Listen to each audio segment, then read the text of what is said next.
আমরা যখন শুরু করি আমাদের কাজ গ্রামীণ ব্যাংকের কাজ, আমরা গরিব মেয়েদের নিয়ে কাজ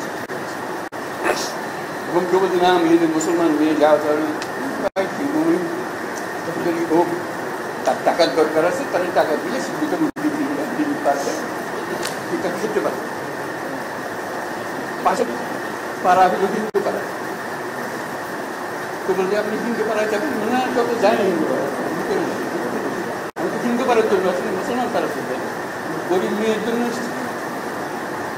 আপনি শুনবেন না আমাদের ইতিহাসে, গ্রামীণ ব্যাংকের ইতিহাসে, যে আমরা এটা হিন্দু পাড়াগুলো বাদ দিয়ে গেছি মুসলমান পাড়া দেবো, হয় নাই, একসঙ্গে গেছি একভাবে।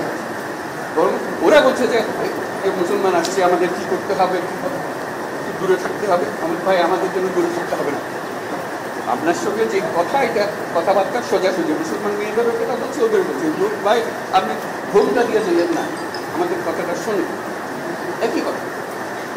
তার অধিকার কে করছে, আমাদের মূল কাজটার মধ্যে যে আপনাদের নেহাত সুনির্বন্ধ অনুরোধ, আপনারা ওই বিভিন্ন চলে যাবেন না, ক্ষোভের মধ্যে চলে যাবেন।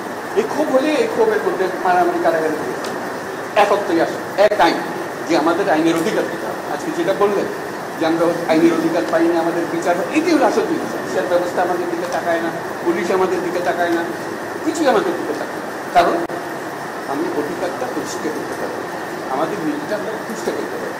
আমরা যে প্রাতিষ্ঠানিক আয়োজন করেছি বায়াস একটা, আপনি যত কিছু বলেন দুই একটা করতে আরম্ভ করবেন, তারা মজা পেয়ে যাবে, ওই মজার খেলাতে আমাদেরকে নিয়ে যাবে। আমরা এসেছি যে এক মানুষ, এক অধিকার, এর মধ্যে কোনো পার্থক্য করা হবে। আমাদেরকে একটু সাহায্য করেন আপনারা, ধৈর্য ধরেন, করতে পারলাম কি পারলাম না সেটা পরে বিচার করেন, যদি আমরা না পারি আমাদেরকে ধৈর্য, এটি হলো। ধন্যবাদ।